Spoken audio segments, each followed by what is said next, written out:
कथा श्री गुरु हरराय साहिब जी की। संगत को उपदेश, धर्म की कृत करनी, नाम जपना और लंगर लगाना। श्री गुरु हरराय जी गुरु घर की मर्यादा के अनुसार 2 वक्त सवेरे और शाम दीवान लगाकर नाम दान का उपदेश देते थे और बाहर से आए दर्शन अभिलाषियों को उनकी मनोकामना पूरी करके निहाल करते थे। अपने दादा गुरु जी की मर्यादा को कायम रखने के लिए तीसरे पहर सिख योद्धाओं को साथ लेकर शिकार खेलकर शस्त्र विद्या का अभ्यास कायम रखना ही था और जानवरों को मारने का कोई प्रयोजन नहीं था, जिसलिए शिकारी को आप जी का हुक्म था कि किसी जानवर को मारना नहीं है। अगर जीवित पकड़ा जाए तो उसको घर लाकर उसका पोषण करना है। सिख सेवकों को आप जी उपदेश देते थे कि तुम गुरु निमित्त लंगर करो, इसके साथ तुम्हारा कल्याण होगा। दूसरा उपदेश गुरु जी अपने सिखों को यह देते थे कि अपना मन नीचा रखो और भक्ति करो, सदा परोपकार करना और किसी की निंदा चुगली या ईर्ष्या नहीं करनी, उठते बैठते नाम स्मरण करना और धर्म की कमाई करके अपने परिवार का पालन करना और ज़रूरतमंद गुरु सिख की अन्न वस्त्र के साथ उनकी सेवा करना। आप जी का वचन था कि जो सिख इन वचनों पर चलेगा उसके ऊपर हमारी बहुत प्रसन्नता होगी। भक्त भगवान की वार्ता। एक भगवान गिर सन्यासी साधु ने जब गुरु जी की महिमा सुनी तो आप जी ईश्वर अवतार हैं, तो वह अपने मन में यह धारण करके गुरु जी के दर्शन करने के लिए आ गया कि अगर गुरु जी मुझे चतुर्भुज रूप में दर्शन देंगे तब मैं इन्हें सच्चा ईश्वर का अवतार मानूंगा। यह संकल्प करके जब भगवान गिर गुरु जी के दरबार में आया तो उसने देखा कि संगत बैठी है, कीर्तन हो रहा है और एक चतुर्भुज साम मूर्ति चक्कर गदा सिंहासन के ऊपर सुशोभित है। अपनी संकल्पित मूर्ति के दर्शन करके भगवान गिर चकित रह गए। उसे शरीर की कोई सुध न रही, पत्थर की मूर्ति बनकर कुछ समय खड़े रहे।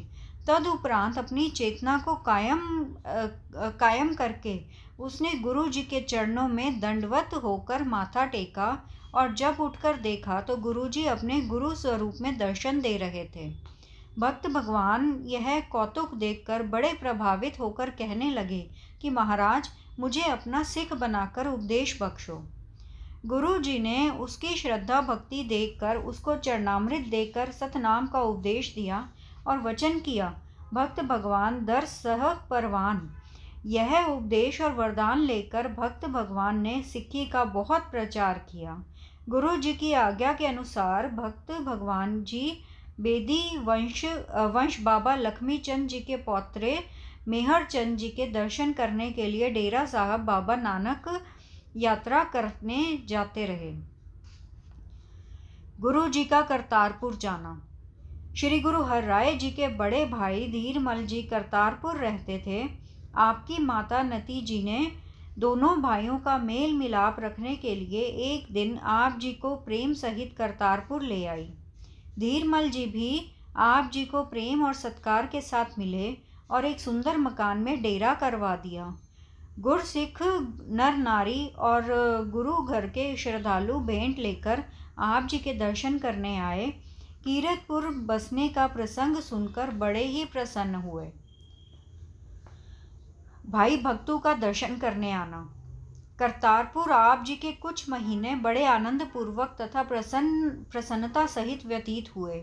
वैसाखी का दिन आ गया।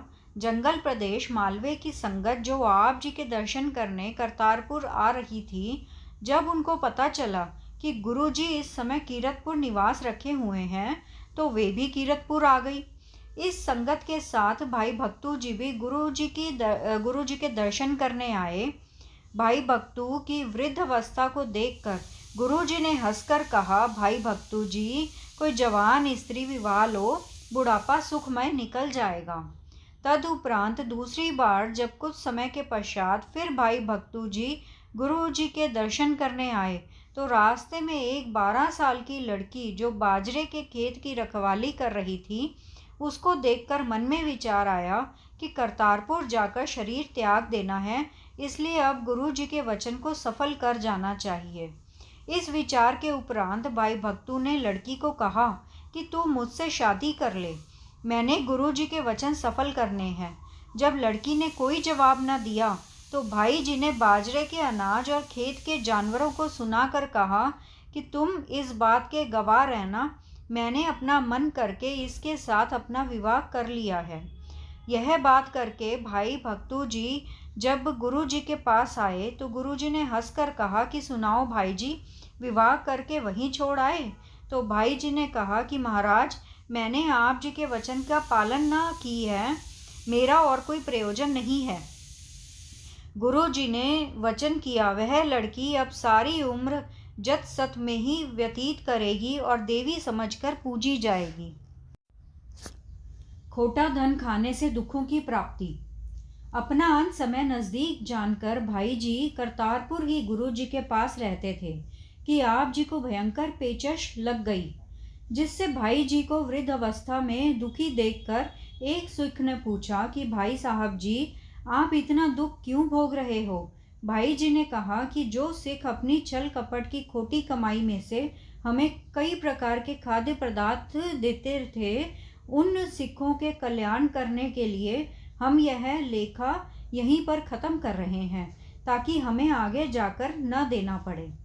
थोड़े दिन बाद ही जब भाई जी ने शरीर त्याग गए, तब गुरु जी ने बड़े सत्कार के साथ आप जी का दाह संस्कार किया।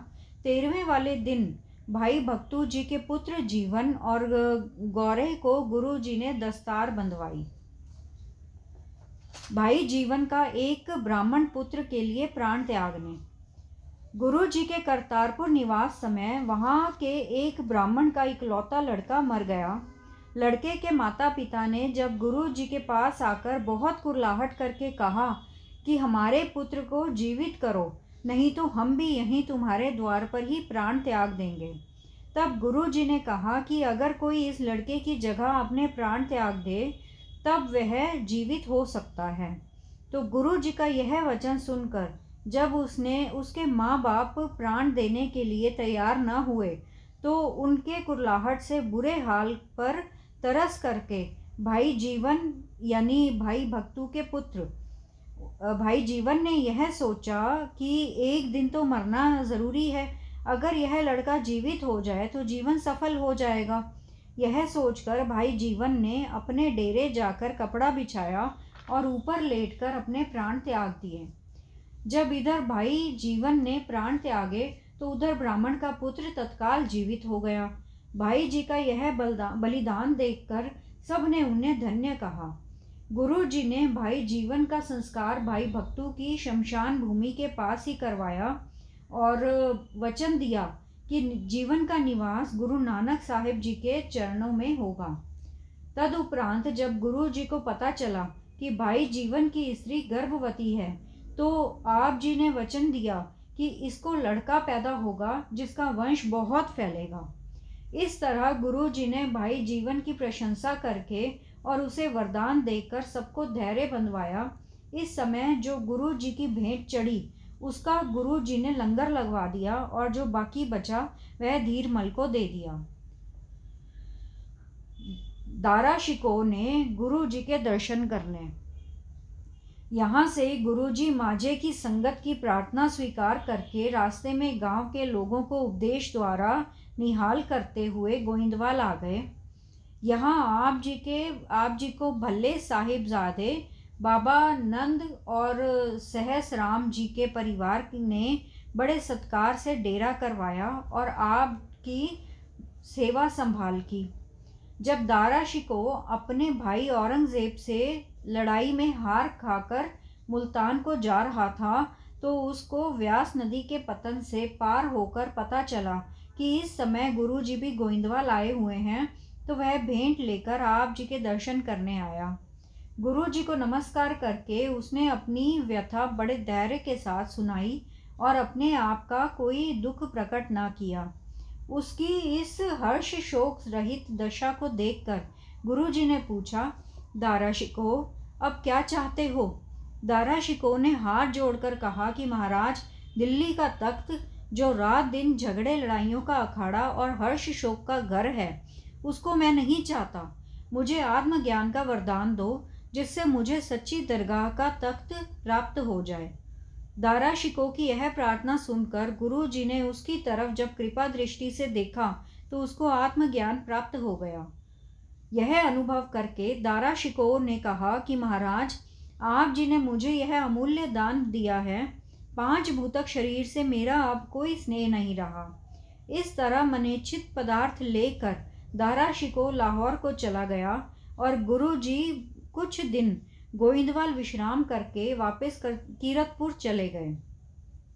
दारा शिकोह को पकड़ने के लिए औरंगजेब की फौज उसके पीछे लगी हुई थी और वरदर्रा बोलान से ईरान को जाते हुए पकड़ा गया और दिल्ली ले जाकर काजियों से काफिर होने का फतवा लेकर कत्ल करके हुमायूं के मकबरे के पास दफना दिया गया।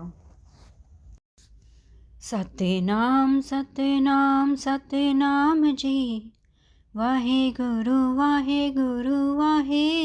जी। सतनाम सतनाम सतनाम जी, वाहे गुरु जी। वाहे गुरु तेरा शुक्र है, शुक्र है, शुक्र है तेरा दात्या, तेरा शुक्र है।